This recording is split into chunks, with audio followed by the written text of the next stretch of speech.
Crazy.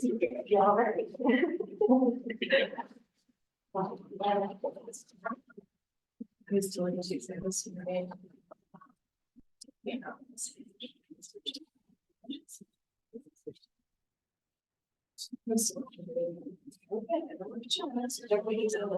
I see it, you know.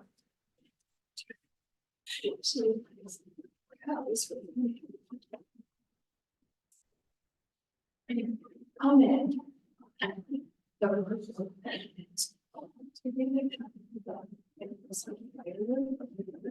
Oh,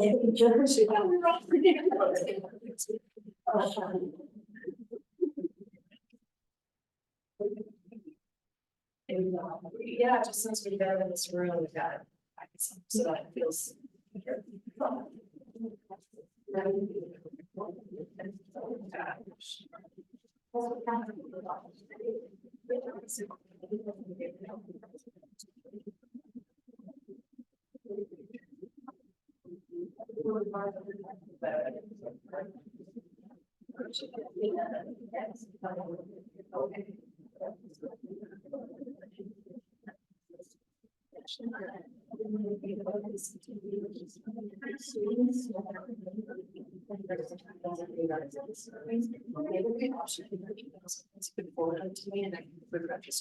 You know what I mean?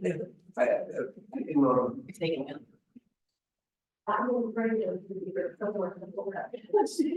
Okay. I hadn't even thought about like how that would affect this.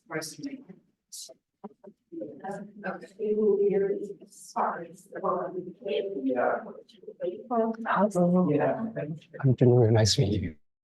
Yeah. I was wondering if I could record the audio. Of course, yeah, but I don't know how you the audio recording. If you could just, so you're gonna record on your phone.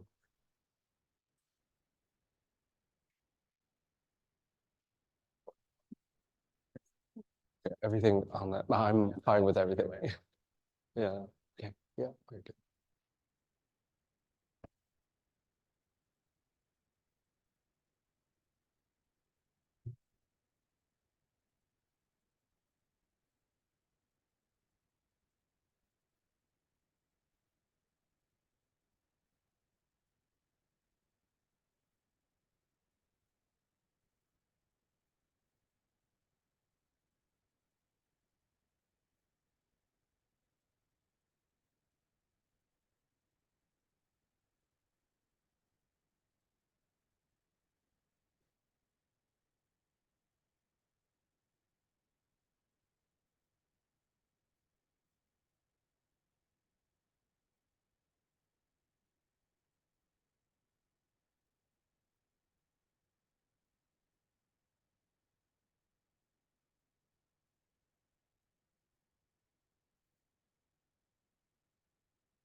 Hello, I hope everyone is doing okay. I was not on campus in 2008, February 14th, but many of you were.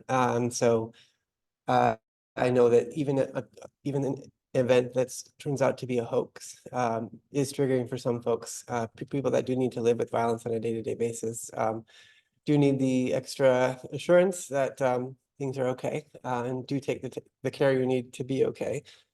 People that work in humanitarian institutions, like our speaker, are definitely familiar with situations of crisis. We were talking on the way here that this is actually, unfortunately, too normalized for the work that happens in Haiti or Rwanda or Gaza.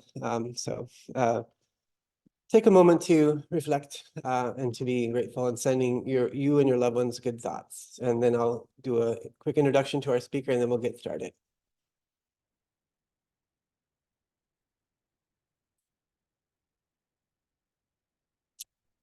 Okay, so thank you all for coming. My name is Mark Schuler. I'm the acting director for the Center for Nonprofit and NGO Studies here at Northern Illinois University. We're excited to have Junru Bian, who is a PhD candidate at the University of Ottawa. His talk is going to be about who gets to be an aid expert, race, racialization, and racism in the humanitarian workplace. We're very pleased that that Center for Nonprofit NGO Studies, or NNGO, is co-hosting with the Center for Southeast Asian Studies, who is doing a great job staffing the tech, Department of Anthropology, Anthropology Club, and School of Public and Global Affairs. So Junru, I met Junru last November at the American Anthropological Association, Canadian Association of Anthropology, the Société Canadienne Anthropologie. So Junru is a doctoral student at the School of Political Studies, University of Ottawa. His research focuses on the identities, perceptions, and practices of constituents within the humanitarian aid, peacekeeping, and development sectors in crisis environments. As part of his research, he interviews different conflict interveners to understand their everyday experiences working in crisis environments. Through his research, he seeks to understand the relationships between institutional norms and everyday practices in conflict intervention. Junru was a humanitarian worker for several international NGOs before he went on to his doctorate. Before completing his master's thesis at political science at McGill, he worked in humanitarian relief programs in Tajikistan, Mongolia, Myanmar, and Ethiopia. He lived in Russia, Afghanistan, and most of Central Asia. So speaks Mandarin, English, French, and Russian. And already as a graduate student has 4 publications and a 5th really close to being on the way. So we're really excited to have this really important conversation about the ways in which expertise is itself racialized within humanitarian agencies. So Junru, welcome and thank you. Right.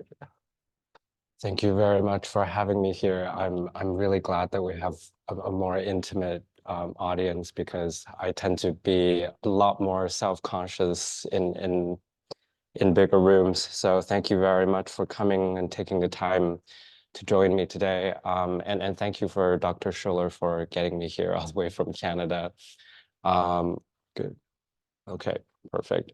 Do you want me to hold the mic like this? All right, okay. So I will just, if you don't mind, I would get started. I would sort of try to bridge everything in together. As Dr. Schuler mentioned, I have a modest, to say the most, humanitarian aid work experience. And, you know, during my times working in the aid sector, I think this experience is really characterized by racialized encounters when it comes reflecting back into my experience. You know, a few of them were overt and quite explicit. You know, for example, seeing children at the Somali refugee camp in southern Ethiopia stretch their fingers near their eyes to mimic my slanted eyelids, or being told that I'm surprisingly eloquent and efficient for a Burmese man by an Indian World Bank auditor in Myanmar. I'm in fact a Chinese national, so, but I think that's the least of the problem, I think, in that scenario and with that statement.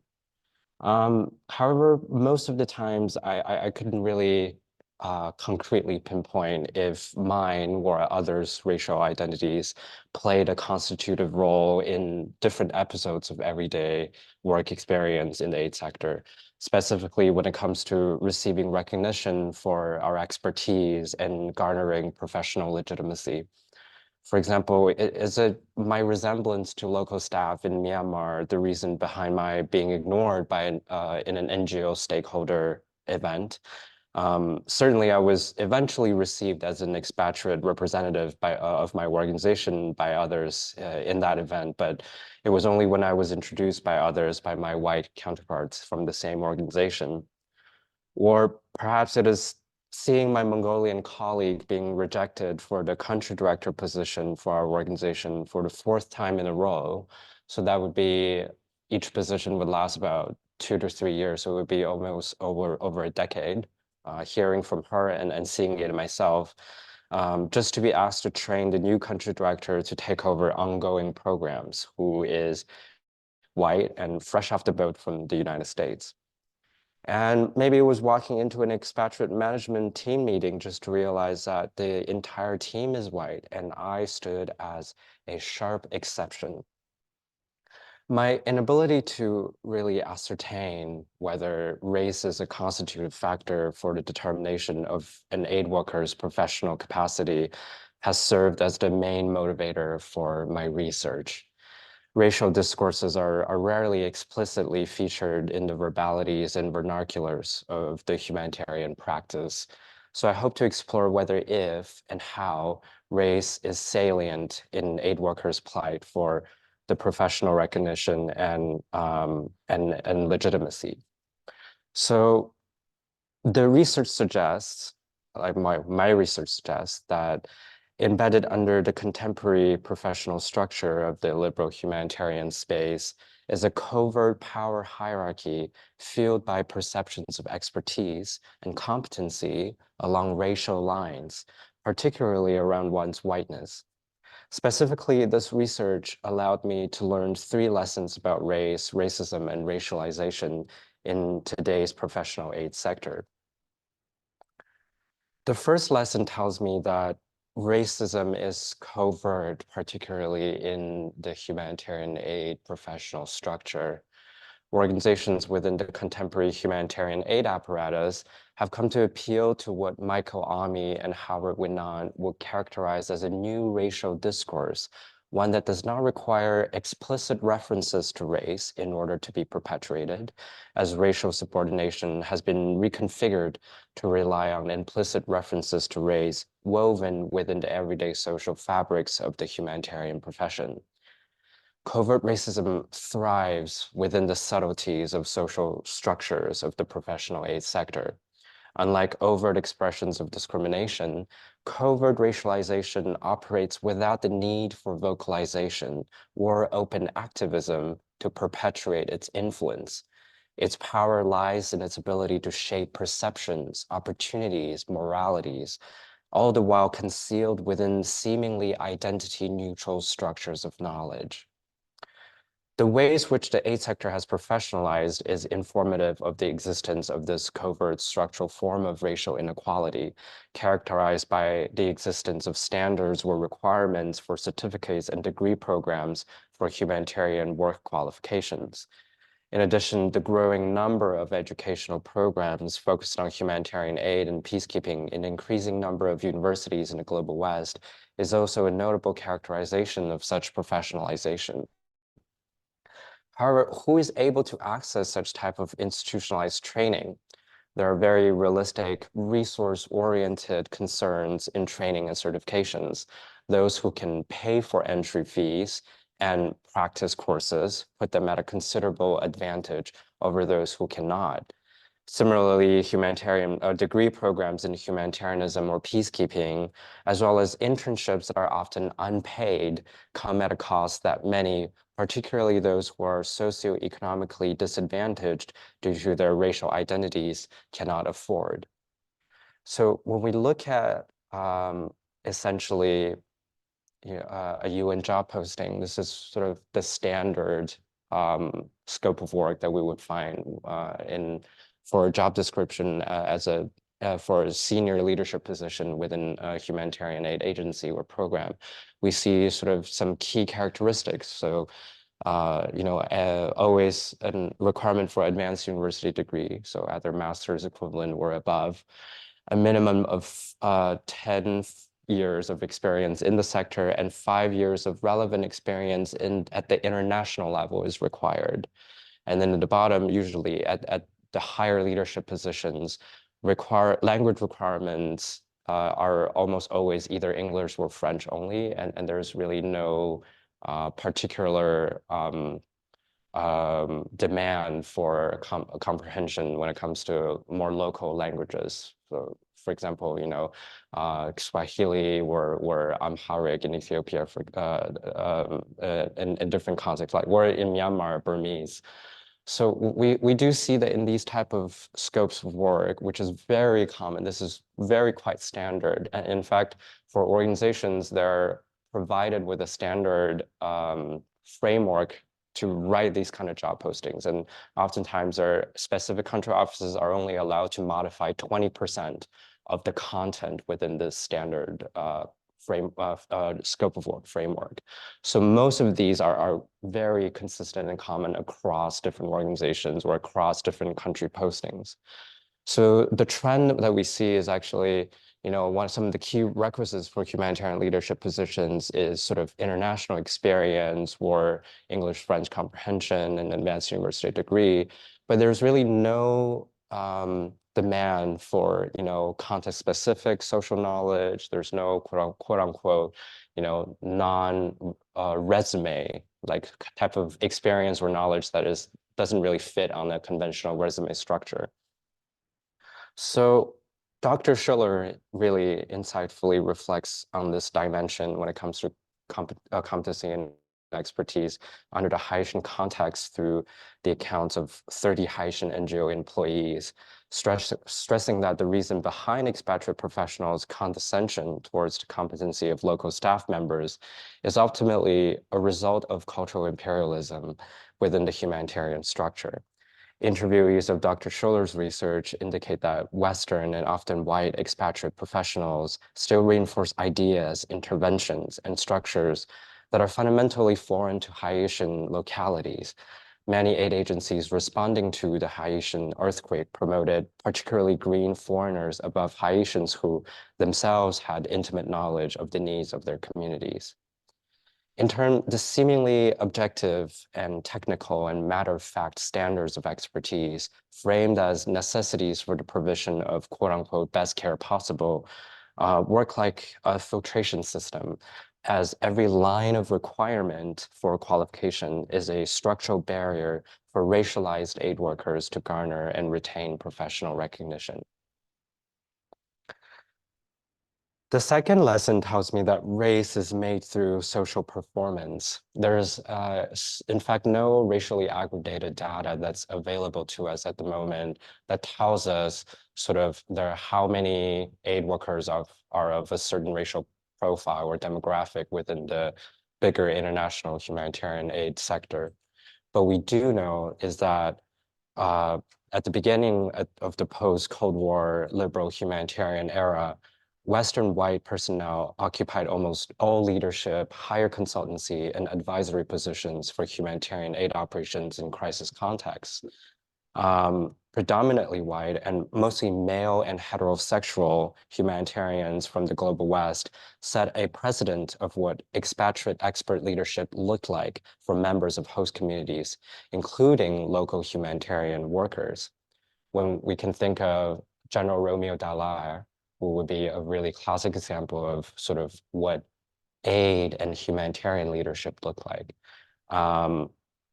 Consequently, sort of, the existing racial perceptions of host communities internalized through their colonial pasts further consolidates the linkage between whiteness and humanitarian expertise leadership. Over time, within the humanitarian profession, whiteness has been racially formulated in the leadership positions for community rebuilding in crises. In turn, whenever a person of color and non-Western expatriate humanitarian professional arrive, they challenge the status quo racial profiles of whiteness assumed for the leadership positions that they serve in. Anthony Marx reasonably suggests that race is not found, but made and used. Historical processes of racial formation intertwine various tangible and intangible social markers, such as wealth, class status, education, attire, nationality, ethnicity, and quote-unquote localness, alongside skin color to produce an imaginary of what a legitimate, expert humanitarian professional should look like. In turn, it is helpful to consider categorizations of race, be it whiteness or blackness, as results of a becoming through racial formations within social spaces, rather than a biological force of nature. This means that people of color aid workers can and have to broker their identities within the professional structure as they retain their positions and negotiate upward mobility professionally. To be seen as legitimate aid professionals, they need to first code switch their narratives, appearance, expressions to what are normally considered appropriate behaviors for expatriate professionals. Essentially, the ticket to the community of aid experts is not necessarily demonstrated expertise, but a status difference from locals. They may need to ride in SUV cars with special status license plates, have a local driver, and subscribe to a certain lifestyle afforded to them by their expatriate salary to symbolically compensate for their skin color.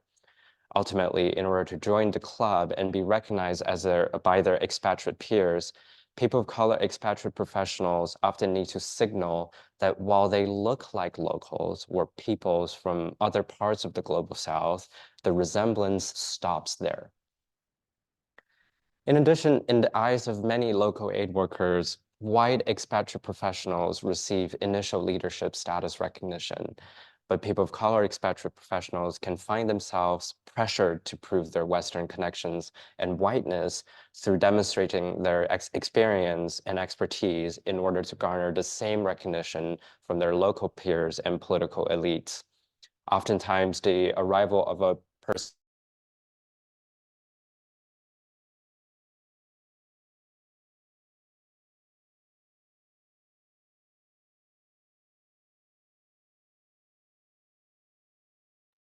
and that their ties to the West, or any kind of social status that are symbolically associated to whiteness, will be often highlighted by their local counterparts as a means to legitimate the aid program that they lead. A British Asian development worker, in the words of Crew and Fernando, will be described by her West African peer to have, quote unquote, a white brain. At the same time, for a Ugandan team leader who does not have any immediate social ties to the white imaginary, she dresses in smart Western attires and speaks commandingly in English instead of the local language to exert the authority she needs to perform her professional functions. There is hence what Ngugi wa Thiong'o terms as the colonization of the mind, whereas in the professional humanitarian space, competency, expertise, as well as higher moral values are associated to whiteness by people with past experiences of colonial oppression. In turn, when a person of color, expatriate humanitarian professional demonstrates their expertise, they're not just competent, they're competent like white expatriates.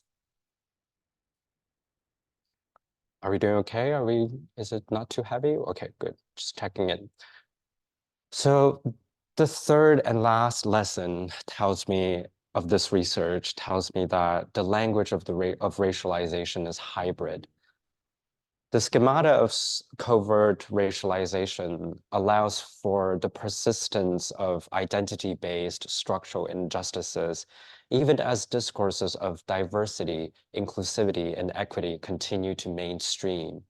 Colorblind pretexts of technicality and merit within existing humanitarian operational policies, guidelines, and best practices have successfully circumvented scrutiny against its exclusionary practices in the sector for long enough that they have been normalized, internalized, and systematized. For example, languages of quote unquote localization and the celebration of the local circumvents deeper examinations on the inherently colonial logics of the humanitarian discourse. The local aid worker imagery is perceived to possess contrasting and conflating qualities in different contexts and occasions. At the international level, in front of public stakeholders, donors, and everyone external to the humanitarian workplace, local aid workers are highly valuable and essential professionals that make humanitarian operations possible. Within organizational hierarchies, local aid workers are relegated to roles of support, assistance, and service.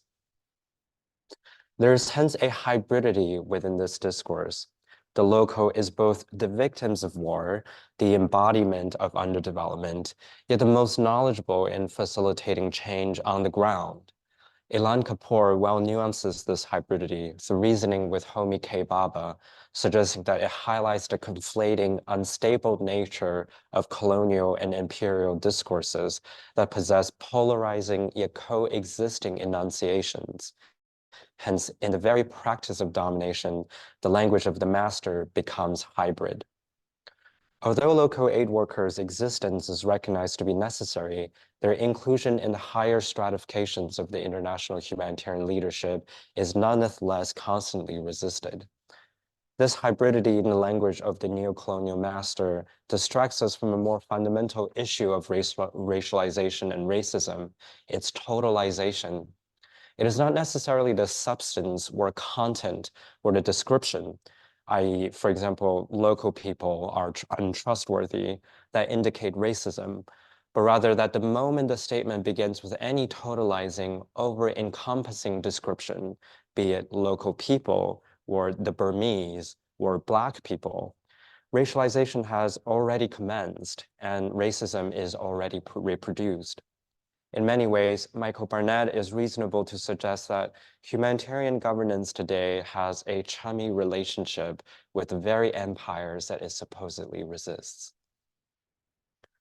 Through race-conscious discussions of labor inequality and sexual exploitation and abuse in the aid sector, we can identify actually more just how exactly racial inequality driven by colonial logics of power and conquest can materialize in everyday aid work. So after I've sort of concluded this part of the race-based research, I thought of how race, I could potentially use race as sort of an analytical tool to pivot myself into some more practical discussions in aid policy making that can give me sort of different perspectives.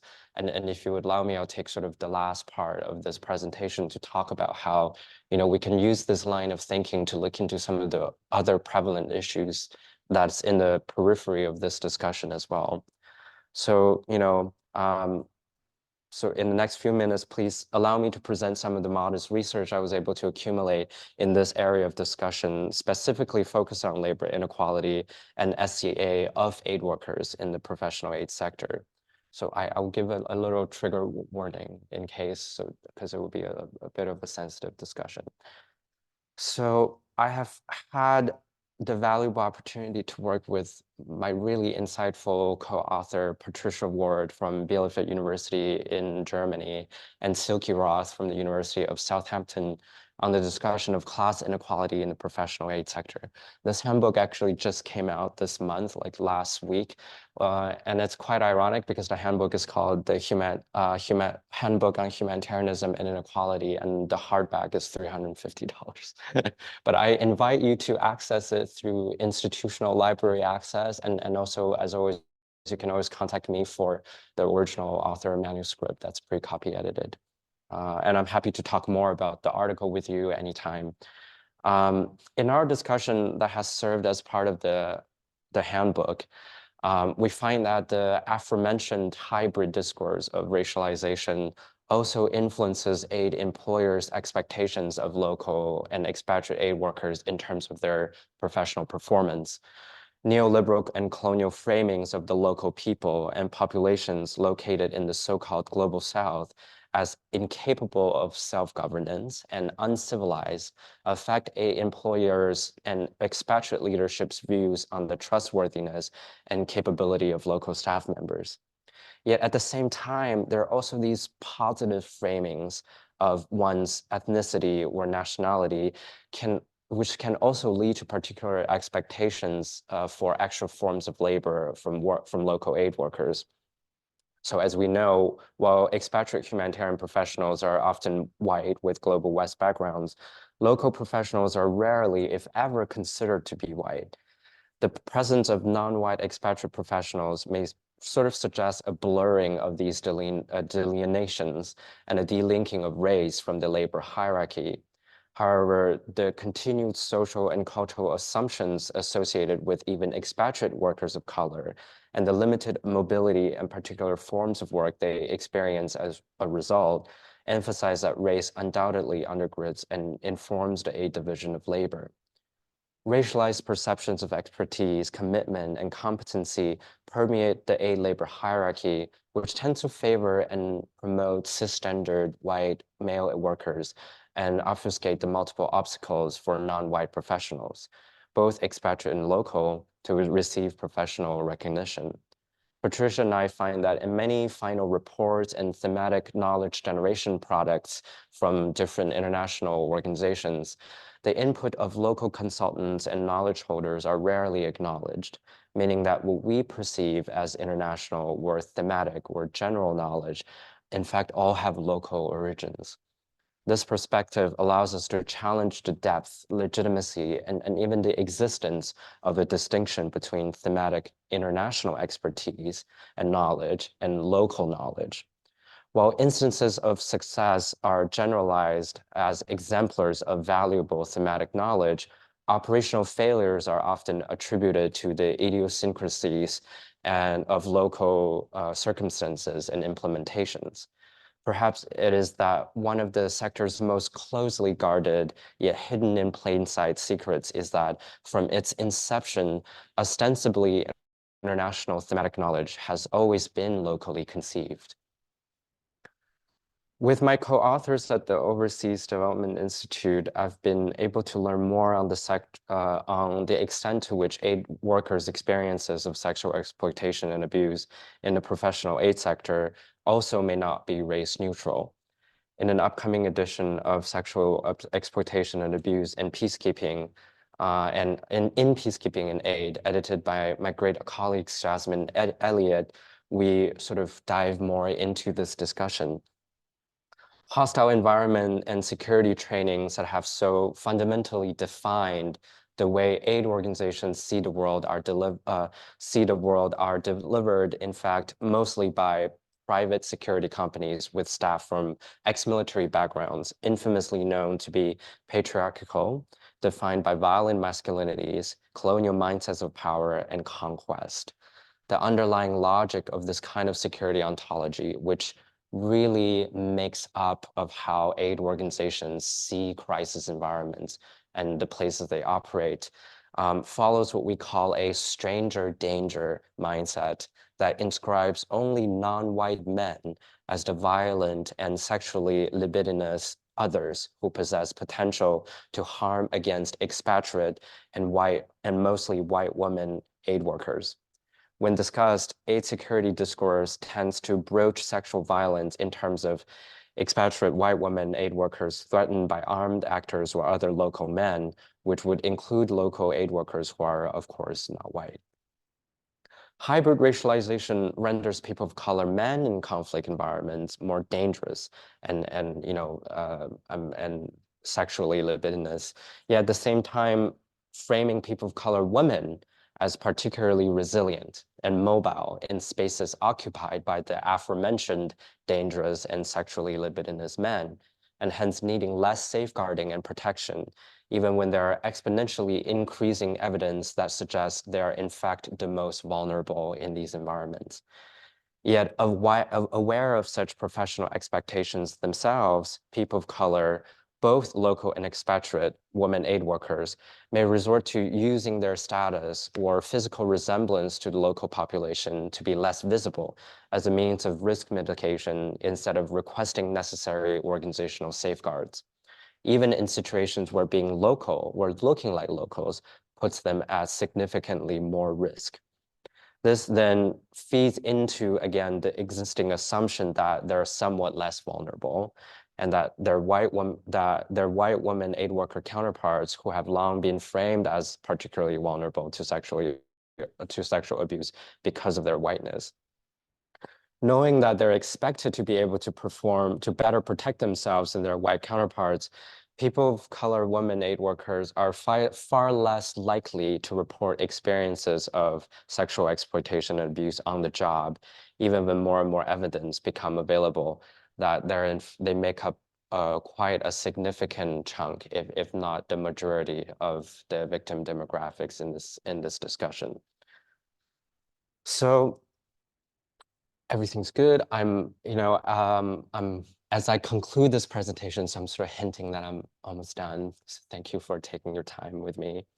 I hope to bring in a discussion of professionalization that I have taken an attempt to in early 2023 in the book volume on small-scale grassroots development organizations led by my great colleague, Sarah Kingsbergen at the University of Nijmegen in the Netherlands. With professionalization, issues related to poverty reduction, refugee protection, and aid delivery in general are often normalized as a set of uniform problems, solvable by experts with predetermined techniques through compartmentalized plans and courses of action. The dominant processes of humanitarian aid delivery would resemble the completion of smaller tasks in an extensive checklist, a logistical framework, leaving individual humanitarian professionals to focus on how to achieve delegated tasks instead of reflecting on the genuine impact of the program as a whole. Professionalization compels aid beneficiaries to be seen as essentialized subjects of victimhood, to be treated with professional detachment and technical administration. It has sustained humanitarian perspectives that, quoting Séverine Atzar, allow interveners to assume and not doubt that their narratives are fitting and their security and professional routines are appropriate and necessary, which in turn compromises their ability to sufficiently comprehend the needs of beneficiary communities. When a program fails, it is often considered that it is inadequately implemented or operationalized, which are sort of the tasks mostly shouldered by local racialized staff, the operations, support, implementation, rather than that the thematic knowledge that informs the design of the program to be rather, flawed or in need of reflection. So there was essentially no questioning regarding the general knowledge, but rather the fact that we didn't make it happen correctly or well enough in real life. Feedbacks, evaluations, and pictures are sort of reported back from the field to international HQ. But these inputs are developed by quickly moving expatriate professionals through car windows within the confines of securitized compounds, delinked from local environments. In turn, the real local circumstances are always kept at bay, always outside of the process. In such distance and detachment, humanitarian professionals can often perceive the emotional sentiments of aid beneficiaries simply as spectators present to perform a professional duty and to serve a particular purpose in a larger aid institution. The contingency within the walls of aid compounds, the proliferation of generalized thematic procedures of aid operationalization, as well as the professional detachment of aid workers, ultimately induces an institutional amnesia and sustains a tradition of forgetting over time that perpetually hinders opportunities for aid professionals to establish durable connections with aid beneficiary communities, suspending their ability to sympathize with the predicaments of those in need.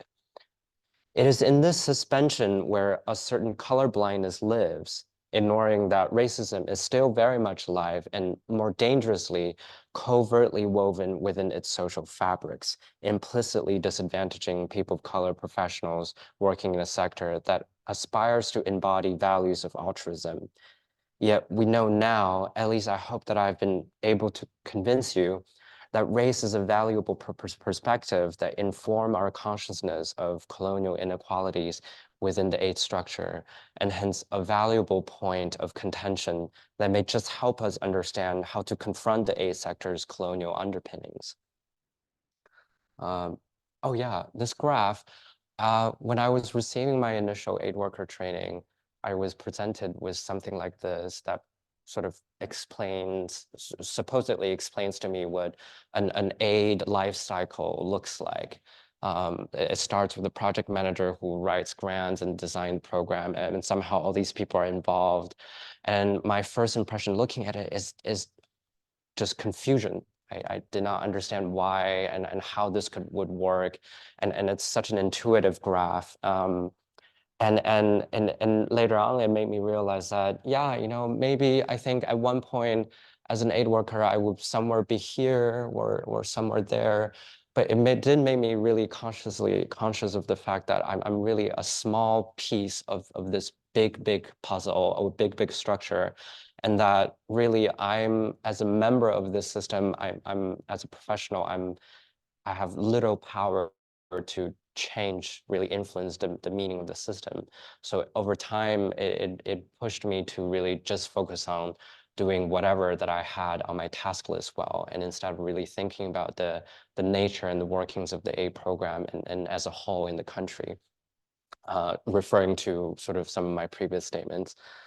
So as we draw closer towards sort of the end of this conversation, I think that the humanitarian aspiration is really at the constant tension against this persistent influence of humanitarianism's imperial and colonial histories, as well as its institutionalized and professionalized contemporary reality. Indeed, the contemporary humanitarian apparatus has always subscribed to the narratives of diversity, inclusion, and equality that rendered overtly racist remarks in the workplace inappropriate. But the problem, however, is that it often obfuscated all the discussions regarding race, even those that sought to reasonably address legitimate non-equivalences between expatriate and local professionals within organizations founded upon racial prejudices at the structural level. What we could do now then is to bring race and bring color back into our discussions and to fully harness the insight of race-conscious perspectives to help us envision a more compassionate, reflective, and just humanitarian future. Thank you very much. Thank you. This is my contact information. So thank you for your time.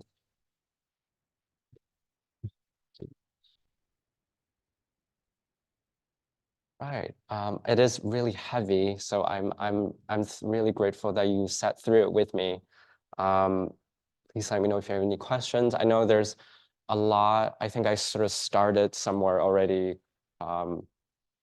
quite confrontational. So if you have would like me to explain certain concepts more or views, as we maybe like sit with the content, I also like to say that, you know, the purpose of this research is not to make people feel bad for belonging in a certain categorization that has been associated with certain privileges. I think it's not effective for us to go that way, but rather to, you know, have this consciousness and be able to look at a humanitarian sector and think about these systems and relationships for powers with this kind of consciousness going on, because usually it's quite hidden and nobody would talk about it. Yeah, so any questions? I'm also perfectly fine of just kind of chill right here and then Yeah, go ahead. Oh, Okay. yeah, okay, yeah, okay. Well, It has to be sorry, the Zoom audience. Uh, Oh.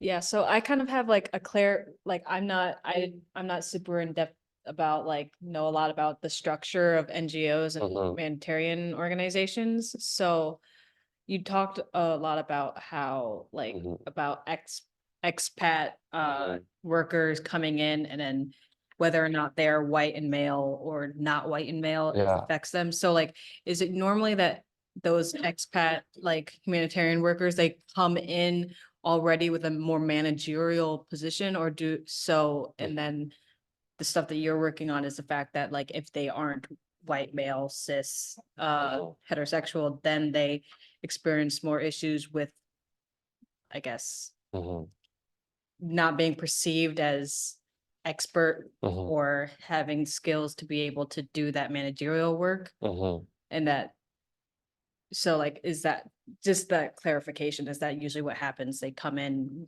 expat like workers come in with that Mhm. more managerial position versus being like on the ground, actual like interacting with locals? Yeah, Yeah. yeah, it's so usually well, existing literature and existing perception, the sort of formal categorization, there's no racial discussion. So it's the job is categorized as an expatriate posting or a local posting. So a national or an international post.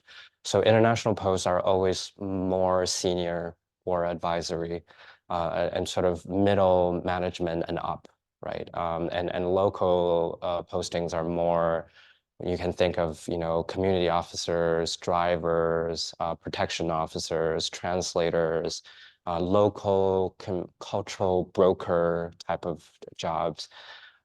So essentially, the formal division is, the nationality based, but this paper that the presentation is based on is essentially saying that, it's not only citizenship or nationality based. There's a lot of racial nuances when it comes to that, and the existence of people of color, expatriate workers, and they're sort of stuck in between a rock and a hard place type of situation really shows this ambiguity.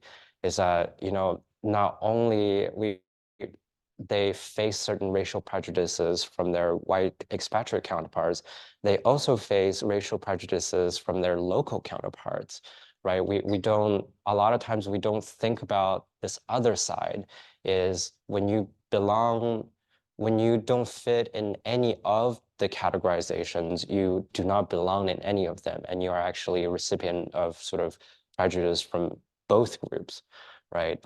And I mean, personally, I was a person of color expatriate professional, and a lot of the nuances do come out of this specific group of population.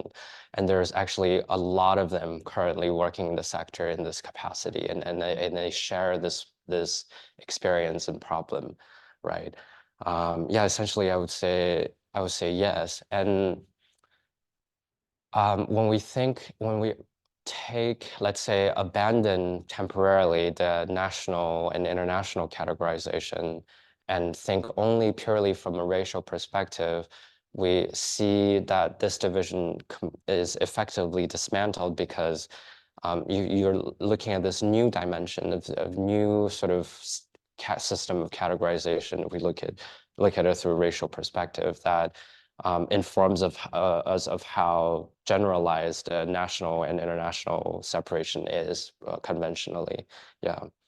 And it was okay. I kind of have another question Yeah. that kind of goes in, sorry, Yeah, of that course. goes into that. So like, when you're focusing more on like smaller scale NGOs that like where they were founded in the origin of the location in which they are like doing the most like work, like do you see that same kind of dichotomy where the local people are viewed as not as expertise if the origins of the organization is less international but more local itself? Okay, so you're talking about like from Global South, like Yeah, based so like, if, like, say organizations. for instance, if you have like an NGO trying to do humanitarian work, Yeah. that's doing work in like, say, I don't know, Colombia, and Yeah. then, but that was founded by Colombians, to help Colombians, like, do you see that same kind of dichotomy of like local, like the local workers or like the Yeah. people in leadership positions who are Colombian, in this example, do they still experience the same kind of, I guess, viewpoint of being not as professional or not as skilled compared to when you have like these larger international organizations that usually have origins in Europe or in the United States, whereas that's where you have more of the people of color or locals or less expertise. Yeah, that's a great question, and I think it would depend on the organization, and so there's a lot of interesting nuances on that part as well, because it depends on what the specific organization's principle is, or like organizational value is. There are some cases where certain global South NGOs, they aspire to become an international NGO. So they consider that this international standing to be desirable. So in fact, those type of global South organizations, even they're based in the global South, they kind of have the similar aspirations as global North international organizations. So a lot of times they would want to retain USAID funding or UK DFID funding. And there are a lot of, when it comes to getting US or Canadian or European government funding, is that, there's a whole procedure. You have to clearance auditing forms, you have to be able to write grant proposals in a certain language that is, like determined by donors, for Global North. So if they pursue that route, and a lot of organizations do desire to have that kind of connections to the Global North, it's actually easier for them to hire Global North professionals to participate in program design for them, because that makes them more legitimate in the eyes of Global North donors. Right. So there's that kind of organizations, but I'm not saying that all of the Global South organizations are like that. There's certain ones. I know there's an Indian organization currently working to become sort of an international organization. It's funded by like a royal family member, but they're just in the direct trajectory to look like something like CARE International, right? But there are also some more grassroots organizations that, their whole so their whole idea is we just want to work in this community. We only care about this community. We would like to sort of keep it here. And for them, the desire, because they don't have the desire to be international, the international expertise means different for them. It still means of certain value and experience, but it's almost like for them, their context is so specific to them that incorporating general expertise is also not affordable or effective for the resources that they have, right? There are some examples in the small scale grassroots organization volume there. So in the Netherlands and in Canada, they have some sort of government initiative where they would fund grassroots organizations that are very small in scale, and these grassroots organizations are started by the regular citizens, sort of from the Netherlands or Canada, and they will sort of have personal connections with some certain communities in the global South, or they might be from a diaspora community, or they just traveled, let's say, to Uganda and like really liked it there, and realized that there's so much philanthropic work that could be done and would love to do it, really personal ones. And then they have this North-South partnership where the Northern grassroots NGO will seek out a Southern grassroots NGO and do sort of these partnership where the Northern NGO provides sort of channels the government money to the South, and work in sort of like a partnership where the Southern NGOs provide like, access and sort of navigation and local understanding. And these kind of relationships are really interesting to me. And I'm trying to pivot back into sort of this race discussion, is if there's one thing that we can tell about these large scale international organizations, I think one thing about them that stands out a lot is that, like I said, they forget. Institutions are not biological like bodies. They are not capable of sort of this active remembering. Remembering is a human thing, right? So essentially, when we think about, very corporate talk is like when you when you lose someone in the office, you lose whatever their expertise is and their experience in the work. You lose part of the organization, right? And the same thing with international aid organizations. They are perpetually forgetting about the things and then the experience that they have because people come and go, right? And when you think about these conventional program structures, they last 3 months, a year, funding maybe max 3 years, kind of precarious funding. They're not designed to last and they're not designed to be long-term for memory accumulation. But these small-scale partnerships, they last for decades. So they're very small scale, so they don't really want to have more operations than one community or in one country, but the relationship is sustained for years. And that gives them a very a very good edge to it, is that these partnerships are not like rosy all the time too. Some of the leaders of directors of these northern NGOs who I'm talking about really just like 3 people or 2 people from, let's say, a town in the Netherlands and travels often to Uganda to meet these other 5 local NGO small, in Uganda. And they get into fights about arguments about how to spend money, but then yet they are friends, they hang out, they're at really truly sort of an equal ground partnership where no one is overly valorizing each other, but no one is really overly diminishing each other's significance. And I think it sounds kind of very rosy and very romanticized, but it offers us sort of proof that there truly is a very huge alternative way that aid could be done, right? Compared to what we know as the UN or CARE International. So I hope that answers your question. But again, it depends on the people who starts these organizations, what they like, again, colonization of the mind, maybe, a Bangladeshi NGO the only thing that they want is to be perceived as a big international organization that is eventually will be headquartered in the global north, but temporarily only in Bangladesh. Kind of like that. It could also be possible. Yeah. So this is related to a question that we had posed in the chat. Tharaki Thong, who's a professor at NAU.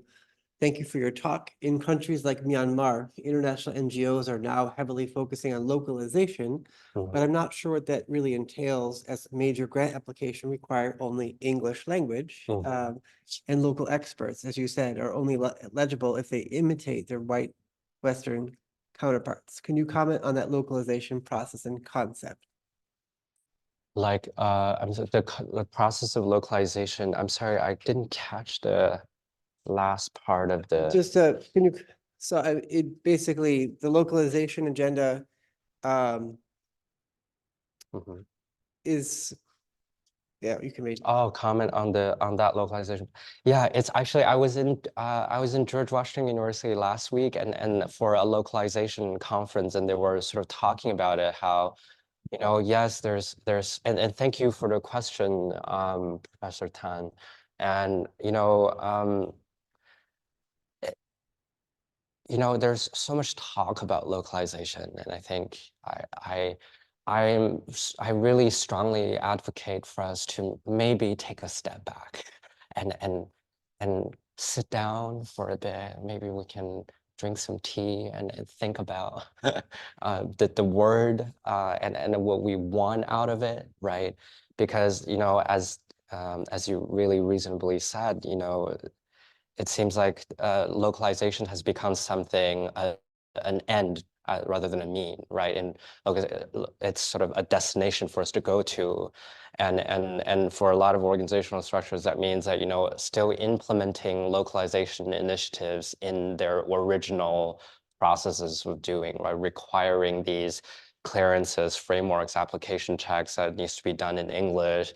And there are a lot of times like 50 pages, right? Like including just project description, background clearance, like certification, auditing, like it's a whole redundant process that actually a lot of local grassroots NGOs cannot afford to do.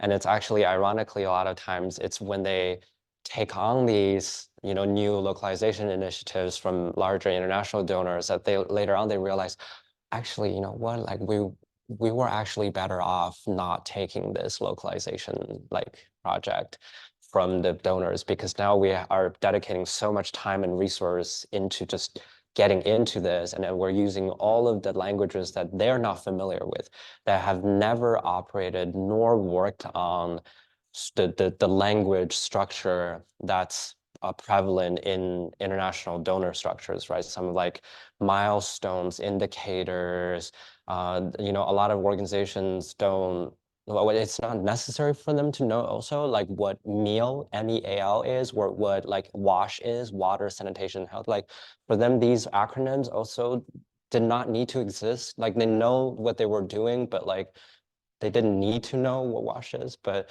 for them, then to get into this process, they did not need to learn what these are. And then, these words have a discursive power of shaping what they think is successful and what they think is not. Because when they're asked by their donors to say, what are your success indicators for your program? Then they're subconsciously forced to think about in terms of headcount, how many people are benefiting from it. But originally, before when they were operating, they didn't really have to measure their impact through this way, right? So that's also, I was at International Studies Association conference last year in Montreal, and I was talking to another colleague about it, and she was so frustrated about the way that localization was being done. And she was saying, it's so ironic that somehow, they figure out the most colonial way to localize, because there's only one way to localize and no other ways is possible, and it is true, because colonization is saying there's only one right way to do things, and that's our way, and everything else is wrong, right? And somehow they have been able to co-opt localization into this process too. So I mean, that would be my comment. And I think the moment when localization becomes a posting for just for someone else to hold, a localization officer, or when localization becomes a project in itself, we sort of are institutionalizing this initiative that's meant to de-institutionalize, right? And so I was a discussant on this conference last week, on this localization conference, and then I was sort of talking about how a lot of times when we talk about localization, we're very focused on the how-to question, the epistemological question, if we're using the big word, like how do we do localization? What are the strategies, best practices, like frameworks for us to localize? But I think in fact, localization is actually an ontological, or the world question, the W questions: what, why, where, when, right? What are we saying, or what words are we using, right? Like what perspectives are we having when it comes to localization? Where are we having this kind of discussions, right? Like where in the world are we looking at? Where are we generating knowledge from? The example could be as simple as, one of the papers talked about food distribution strategies in local communities to reduce chances of female aid recipients experiencing sexual abuse or harassment while trying to get food aid. Because the problem that we're having is, they usually have a food distribution point and everybody go to that point, but not a lot of women actually go to take food, because as they were lining up, they would get kind of catcalled by men, like as they were waiting, or again, maybe the food distribution point is like a 30-minute walk away, and walking that distance, like as a woman alone, may be a little bit like not good. So a lot of female beneficiaries don't benefit from this program. So what they realize is, what, we're going to do door to door, and we're going to have a female aid worker on the door-to-door team when we give food. Right. So again, that's the kind of weird question. Where are we going? Are we somewhere one point, or are we going places? And then the when is, how long? So inside, even if we ask the how question, instead of how to, we can maybe ask how long we can run this, right? Because the longer, the better, right? Hopefully forever. We maintain this relationship for a long time, for years to come, because, generations, right? But if we focus on how to and expecting that localization is something to be solved in a framework of a year or 2 or 3 years, then we forget why from the beginning we're having a localization discussion. What do we want from it? Why? Again, another W question, which is why do we want to localize at all? What does localization bring us, right? Hopefully something great, right? A great system of aid distribution, of helping people that's more compassionate, right? So having that in mind also makes us less obsessed about the how-to question and sort of puts us in a more reasonable direction in terms of localization. Yeah, I kind of went on too long because I want to carefully address this word and not to overly romanticize it, but nor to, critique it. Yeah, thank you. So Vanessa Pike also typed in the chat, and from Vanessa's email address, looks like Vanessa works for an NGO in Canada, Food Grains Bank. Hello. So thank you, Junru, for this thought-provoking and important presentation. I love your vision for a more compassionate, equitable, and just future. I'm left wondering, though, given everything you've pointed out, what kinds of practical work can early career white humanitarians do within a technical advisory capacity to help deconstruct this covert power hierarchy, cultural imperialism, thinking mainly about interactions with counterparts living in countries where humanitarian aid is delivered?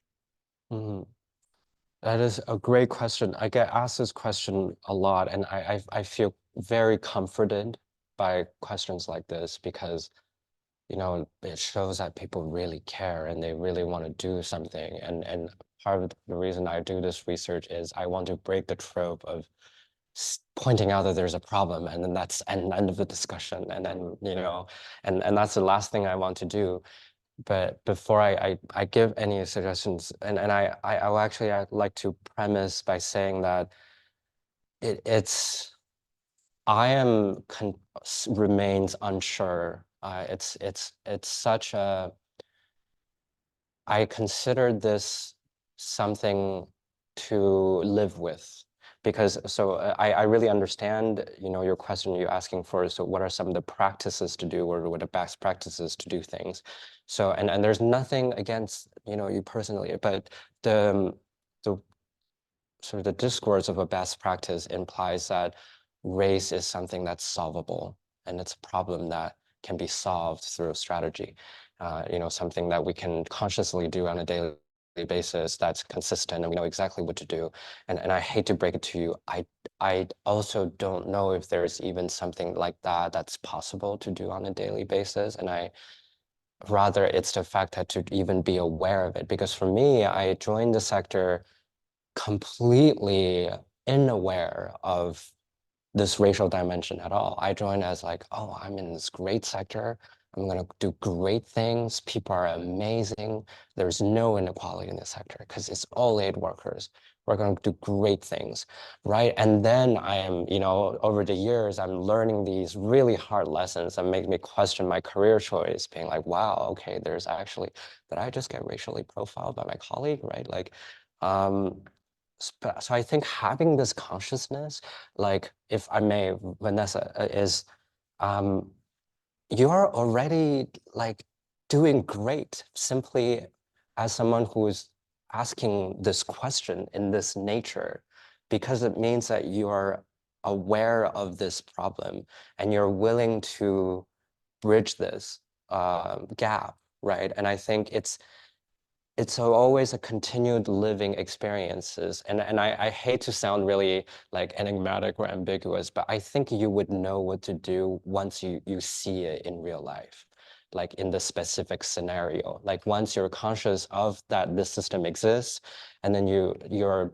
perfectly equipped of identifying sort of the trends of it. And in that specific context, you would be able to make the best decision that you think there is. That could be something like flagging an expatriate position, to a local counterpart to say, hey, actually, I think you could apply for this leadership position. Like, I think you're capable of doing that, and let me put in a good word for you, or like, let me write a letter for you, like, that's just a specific example, but it's more the fact that you've asked this question, it's incredible. And I think it's comforting for me, and also, like I said earlier, I don't want this research, the last thing I want to do this research is to make, let's say, a cisgendered, white, straight aid worker to just no reason feel bad for themselves, right? Like, because that is not productive, but rather is to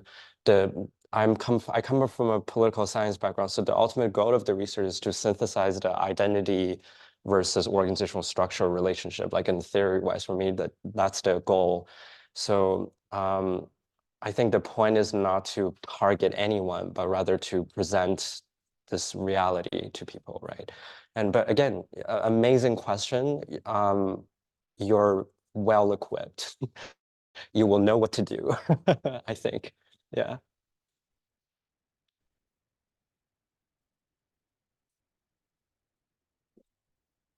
Okay, I have a question. Mhm. Just this morning, in a totally different context, Mhm. oh, there's another online question, which I'll get to right after this. Totally different context, something online. Someone posted a Chomsky quote where he was saying that the smart way to keep a population either controlled or maybe even obedient is to set like a very small spectrum of acceptable ideas Mhm. and rigorously enforce that. But within that, to encourage debate, Mhm. dissident views, things like that, to give the impression that the people within the conversation are having free ideas, free will, free speech. Mhm. Do you see this going on like in whether it's intentional or not? Mhm. I mean, I know nobody's trying to like, subjugate people probably overtly, but is this happening within like the humanitarian aid world where maybe the spectrum of what's being discussed is too small? And are you trying to expand that? That's a great question. I'm going to refer back to the handbook chapter I wrote. So I'm not personally an expert in this sort of this class. I think it's a very class discussion. But my colleague Patricia Ward is an expert in labor inequality and class discussions, and then she raised a really good point in the chapter of saying nobody's happy in this aid sector. Like nobody's living well. Like even when we temporarily disregard this system of inequality and we really just even look at the most privileged group, right? Supposedly. I remember talking to probably the most higher tier profile person, which is, a country director for a large scale international NGO operating in Sudan. And he is a British straight white man, right? And he's like, I cannot apply for a mortgage back in the UK because my contract is contingent, like my contract is short term. I cannot prove that I'm long term permanently employed.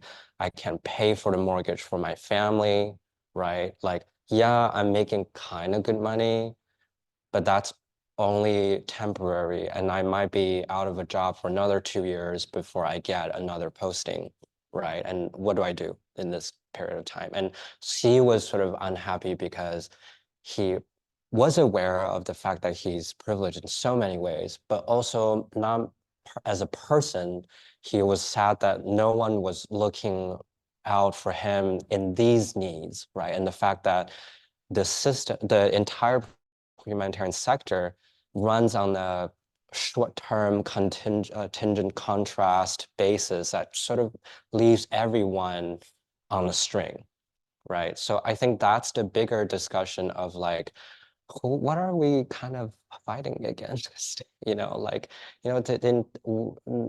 should we, is this a discussion? Is this a issue that really only requires the engagement of the professionals working in the sector, or should it be a discussion that also includes state donors or donors, right? But when it includes state donors and we have to come in with, taxation, state interest, political interest, and the Pandora box can be infinitely opened to its extent. So it just depends on how far we want to go, and we also at the same time have to weigh, how effective our conversation is, how realistic our endeavors are, right? But certainly in this structure, if we use a class-based examination, we see that there's actually such a rigorous class system even within the humanitarian sector, starting at the way bottom, which is the aid recipients. But then, we have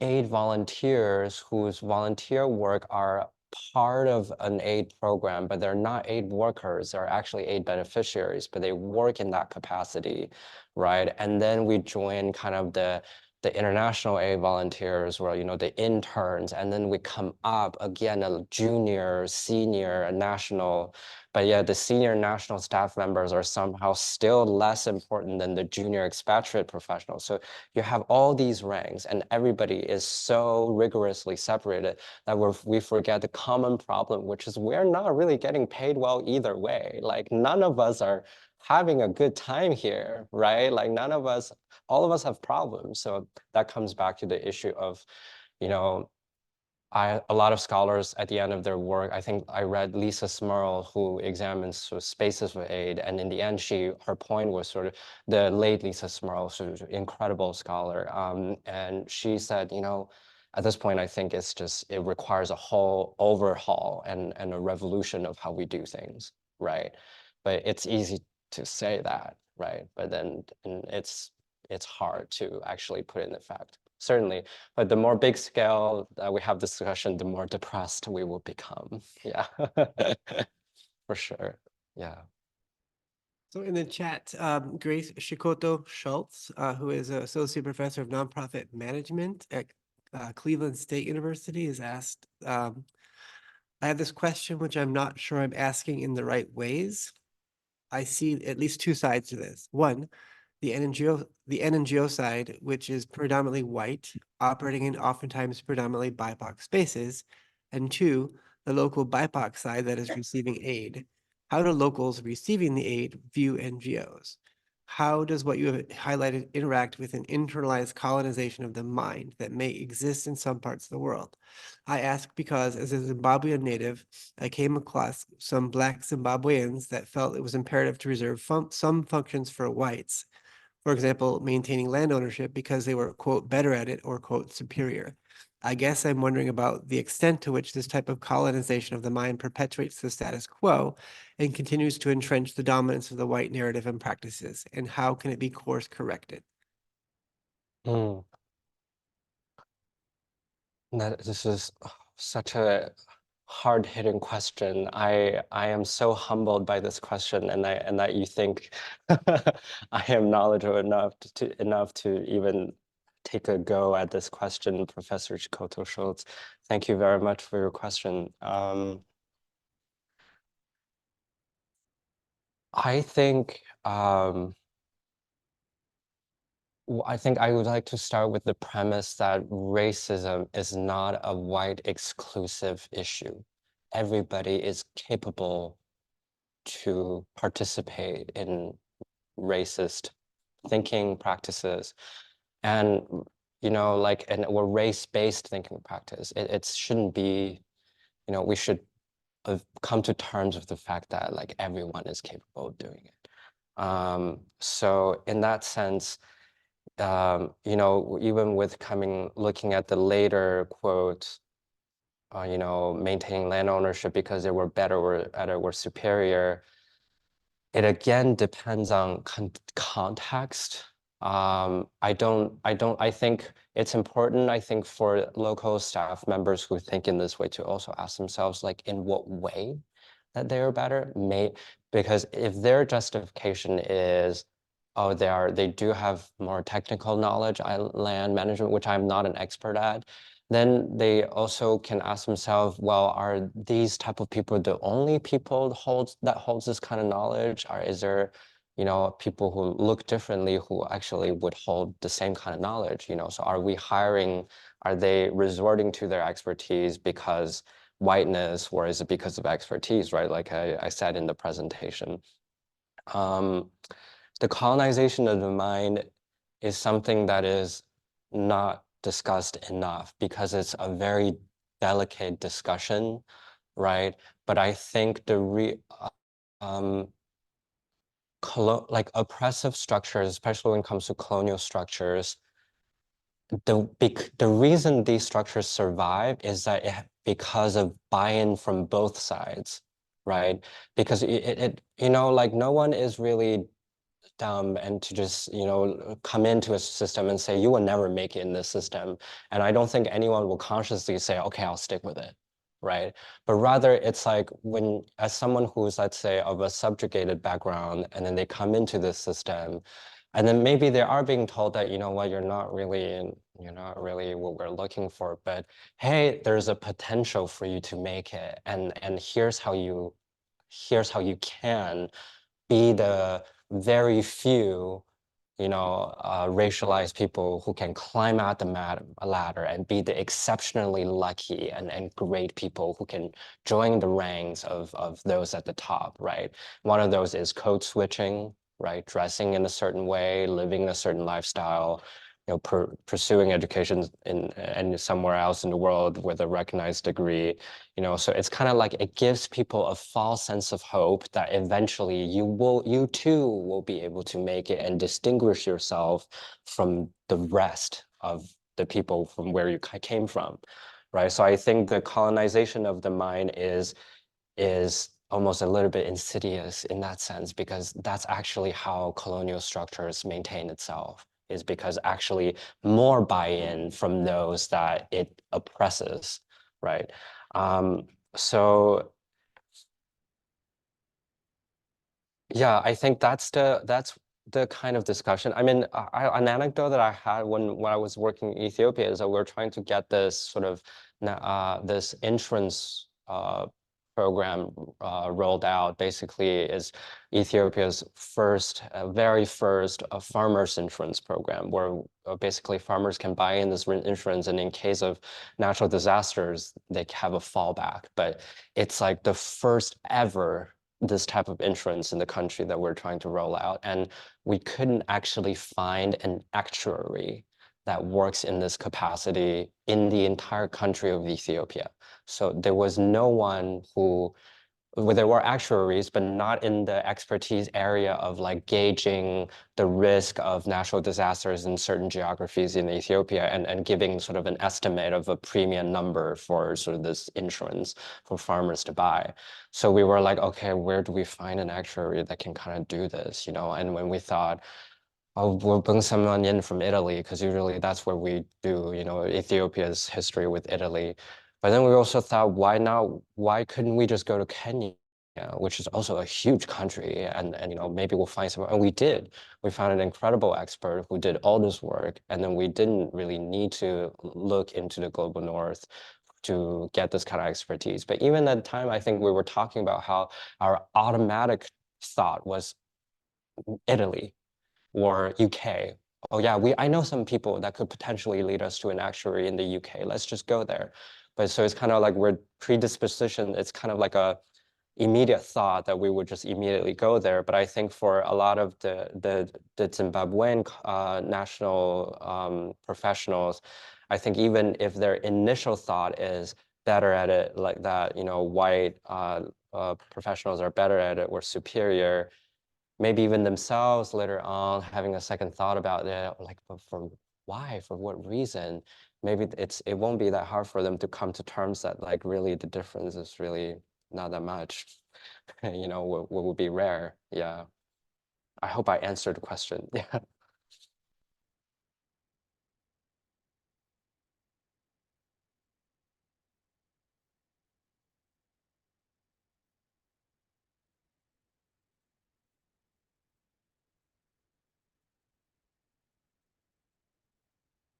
So before you mentioned that like flow chart of how the Mhm. organization works and how it's all broken up, how much communication is there between each of the parts, or is it really more segmented? Mhm. And do you think communication between each other would like bring about more understanding? So the way that aid programs are or operated, at least in the organizations I worked for, are very like corporate project process. So if we, we think about like running a corporate project, like a marketing project, it involves different departments of people, so we run into the usual bureaucratic problems of departmental communication, and sometimes, like there's a lag, I think certainly we have actual communications officers whose job is to facilitate communication amongst different people. But again, every single rule when it comes to an organizational structure, its pathologies, its problems, or its challenges apply for aid organizations. We run into the same problem with office bureaucracy, right? But this kind of bureaucracy is compounded or even aggravated by sort of just the stress that we're in dealing with the crisis environment at large, and sort of the internal, for example, oh, I don't really want to talk to that person because it's, that person, national staff don't really understand what they're doing anyways, like, so I'm just gonna keep running through, with my expatriate colleague instead, right? Or oh, I don't want to talk to this manager because if you're a female, I've heard a colleague of mine actually telling me that, oh, I don't want to be in the same room with this guy because he's kind of it makes me uncomfortable because he's really touchy, and that's a legitimate like concern, right? Like a gendered issue, right? So my current research studies this dynamics, racial and gender identities of aid workers in their professional settings. But again, every single trope or challenge when it comes to bureaucratic issues apply in the system.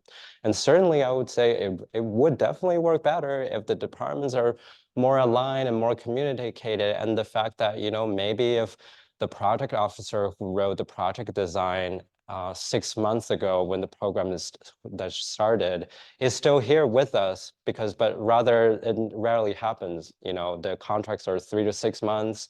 The person who designed this program packaging will probably be gone in month 4, so we don't have no one to catch up on really. So I personally never saw an end to the programs that I've started, right? So, and it's a normal occurrence where you arrive to start a program and you leave before it finishes, or you arrive to finish a program off that somebody else started. So that's sort of again, the forgetting issue is that we never are really connected in that sense. And lastly, I think in the end, when it comes to this structure, I like to have sort of this, I always thought about it because when we run into problems with collaborative work in the system, we always say, oh, like the environment is so stressful, that, look at the conflict outside. It's a shithole out there, like, we're not, and oh, blah, blah. And number one, it's so offensive, right? Like, but then you sit there and you don't want to say anything because, they're kind of a leader in the organization and you're scared. But also it's always made me wonder if our job is to be there and our job is to face the crisis, right? The difficult environments, then shouldn't the difficulties that we face be the prime motivator for us to work well together? So in face of a common adversity, right, which is the broader crisis environment, but yet every time when we don't work well as a team together in a dynamic, we blame essentially what we're hired for, and it makes me question if we truly had a work environment that's inclusive and that's supportive, that, really these issues are minimized, we should be more effective, right? Like that's such a cliche thing to say, but I think we always forget about that when we're in the middle of the crisis. Yeah.